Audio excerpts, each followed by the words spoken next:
Uncle was a very strong and powerful man, and used to boast a good deal of his strength. He was employed in a government office in Calcutta. He used to come to his village home during the holidays. He was a widower with 1 or 2 children, who stayed with his brother's family in the village. Uncle had no bedroom of his own since his wife's death. Whenever he paid us a visit, one of us used to place his bedroom at Uncle's disposal. It is a custom in Bengal to sleep with one's wife and children in the same bedroom. So whenever Uncle turned up, I used to give my bedroom to him, as I was the only person without children.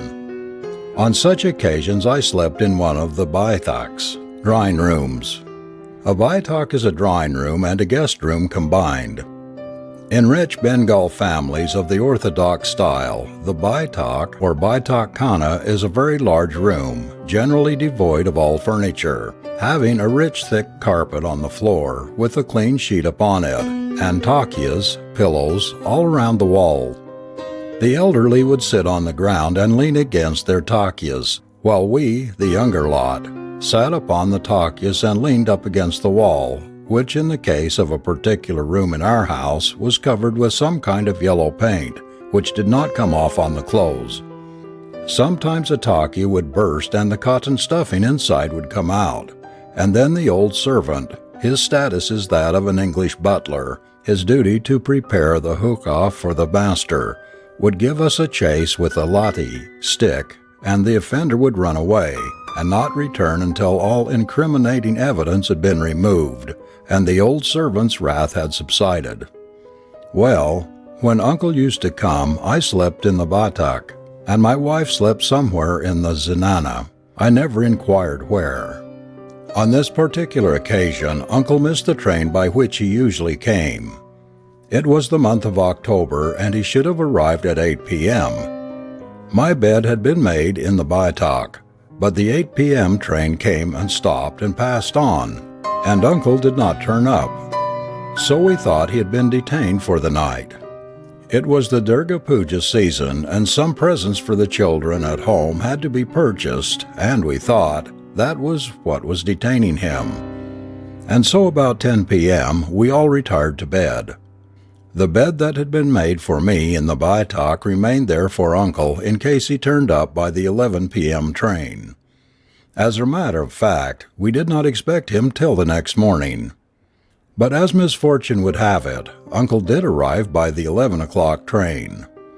All the household had retired, and though the old servant suggested that I should be waked up, Uncle would not hear of it. He would sleep in the bed originally made for me, he said. The bed was in the central baitak or hall. My uncle was very fond of sleeping in side rooms. I do not know why. Anyhow, he ordered the servant to remove his bed to one of the side rooms. Accordingly, the bed was taken to one of them. One side of that room had 2 windows opening on the garden. The garden was more a park-like place, rather neglected but still well wooded, abounding in jackfruit trees. It used to be quite shady and dark during the day there. On this particular night it must have been very dark. I do not remember now whether there was a moon or not. Well, Uncle went to sleep, and so did the servants. It was about 8 o'clock the next morning, when we thought that Uncle had slept long enough, and we went to wake him up. The door connecting the side room with the main baitak was closed, but not bolted from inside, so we pushed the door open and went in. Uncle lay in bed panting. He stared at us with eyes that saw but did not perceive. We at once knew something was wrong. On touching his body we found that he had a high fever. We opened the windows, and it was then that Uncle spoke. "Don't open it or it would come in." "What would come in, Uncle? What?" we asked. But Uncle had fainted. The doctor was called in. He arrived about 10 in the morning. He said it was a high fever, due to what he could not say. All the same, he prescribed a medicine. The medicine had the effect of reducing the temperature, and at about 6 in the evening consciousness returned. Still he was in a very weak condition. Some medicine was given to induce sleep, and he passed the night well. We nursed him by turns at night. The next morning we all had the satisfaction of seeing him all right. He walked from the bedroom, though still very weak, and came to the central baitak, where he had tea with us. It was then that we asked what he had seen and what he had meant by "it would come in." Oh, how we wish we had never asked him the question, at least then. This is what he said. "After I'd gone to bed, I found that there were a few mosquitoes, and so I could not sleep well. It was about midnight when they gradually disappeared, and then I began to fall asleep. But just as I was dozing off, I heard somebody strike the bars of the windows thrice. It was like 3 distinct strokes, with a cane on the gratings outside. 'Who is there?' I asked, but no reply. The striking stopped. Again I closed my eyes, and again the same strokes were repeated. This time I nearly lost my temper. I thought it was some urchin of the neighborhood in a mischievous mood. 'Who is there?' I again shouted. Again no reply. The striking, however, stopped. But after a time it commenced afresh. This time I lost my temper completely, and opened the window, determined to thrash anybody whom I found there, forgetting that the windows were barred and fully 6 feet above the ground. Well, in the darkness I saw.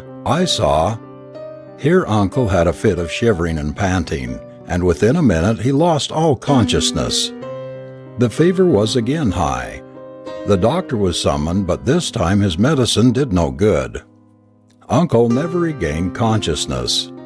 In fact, after 24 hours he died of heart failure the next morning, leaving his story unfinished and without in any way giving us an idea of what terrible thing which he had seen beyond the window. The whole thing remains a deep mystery, and unfortunately the mystery will never be solved.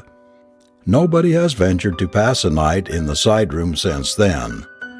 If I had not been a married man with a very young wife, I might have tried. One thing, however, remains, and it is this, that though Uncle got all the fright in the world in that room, he neither came out of that room nor called for help. One cry for help and the whole household would have been awake.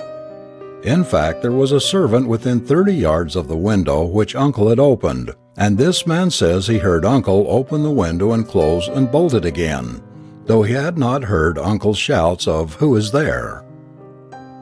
Only this morning I read this funny advertisement in the Morning Post.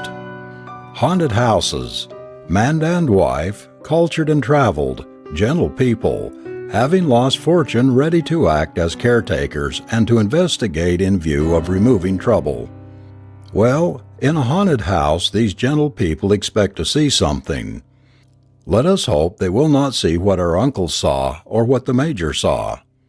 This advertisement clearly shows that even in countries like England, haunted houses do exist, or at least houses exist which are believed to be haunted.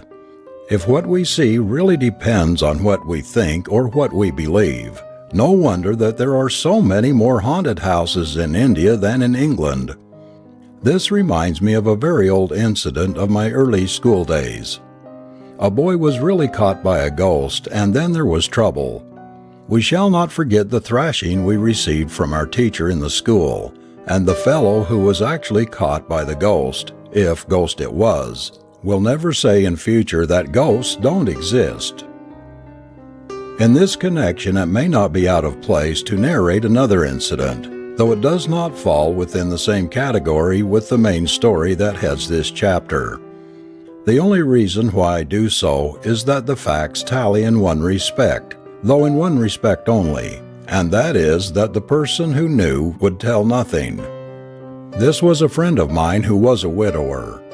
We were in the same office together, and he occupied a chair and a table next but one to mine. This gentleman was in our office for only 6 months after narrating the story. If he had stayed longer we might have got out his secret, but unfortunately he went away. He has gone so far from us that probably we shall not meet again for the next 10 years. It was in connection with the Smith's dead wife's photograph controversy that one day one of my fellow clerks told me that a visit from a dead wife was nothing very wonderful, as our friend Haralal could testify. I always took a lot of interest in ghosts and their stories. So I was generally at Harlal's desk cross-examining him about this affair. At first the gentleman was very uncommunicative. But when he saw I would give him no rest, he made a statement which I have every reason to believe is true. This is more or less what he says. It was about 10 years ago that I joined this office. I have been a widower ever since I left college. In fact, I married the daughter of a neighbor when I was at college, and she died about 3 years afterwards, when I was just thinking of beginning life in right earnest.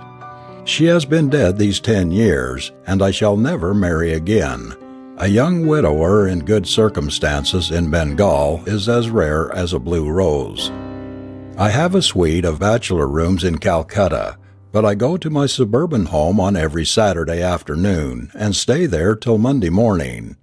That is, I pass my Saturday night and the whole of Sunday in my village home every week. On this particular occasion nearly 8 years ago, that is, about a year and a half after the death of my young wife, I went home by an evening train.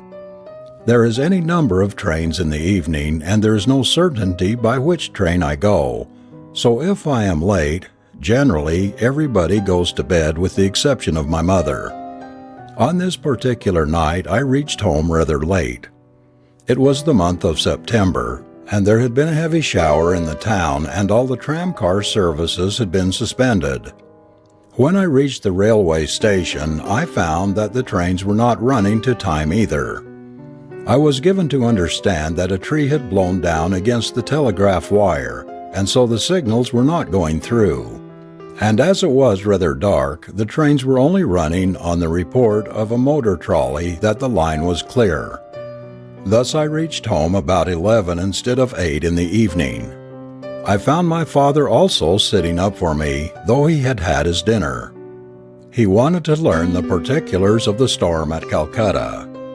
Within 10 minutes of my arrival he went to bed, and within an hour I finished my dinner and retired for the night. It was rather stuffy and the bed was damp as I was perspiring freely, and consequently I was not feeling inclined to sleep. A little after midnight I felt that there was somebody else in the room. I looked at the closed door. Yes, there was no mistake about it. It was my wife who had been dead these 18 months. At first I was, well, you can guess my feeling. Then she spoke. "There is a cool bed mat under the bedstead. It is rather dusty, but it will make you comfortable." I got up and looked under the bedstead. Yes, the cool bed mat was there right enough, and it was dusty too. I took it outside and I cleaned it by giving it a few jerks. Yes, I had to pass through the door at which she was standing within 6 inches of her. Don't put any questions. Let me tell you as much as I like. You will get nothing out of me if you interrupt. Yes, I passed a comfortable night. She was in that room for a long time, telling me lots of things. The next morning my mother inquired with whom I was talking, and I told her a lie. I said I was reading my novel aloud. They all know it at home now. She comes and passes 2 nights with me in the week when I am at home. She does not come to Calcutta. She talks about various matters and she is happy. Don't ask me how I know that. I shall not tell you whether I have touched her body, because that will give rise to further questions. Everybody at home has seen her, and they all know what I have told you, but nobody has spoken to her. They all respect and love her. Nobody is afraid. In fact, she never comes except on Saturday and Sunday evenings, and that when I am at home. No amount of cross-examination, coaxing, or inducement made my friend Harlal say anything further. This story in itself would not probably have been delivered, but after the incident of his dead wife's picture, nobody believed it, and there is no reason why anybody should. Harlal is not a man who would tell yarns. And then I have made inquiries at Harlal's village where several persons know this much, that his dead wife pays him a visit twice every week. Now that Harlal is 500 miles from his village home, I do not know how things stand, but I am told that this story reached the ears of the Bara Sahib, and he asked Harlal if he would object to a transfer, and Harlal told him that he would not. I shall leave the reader to draw his own conclusions.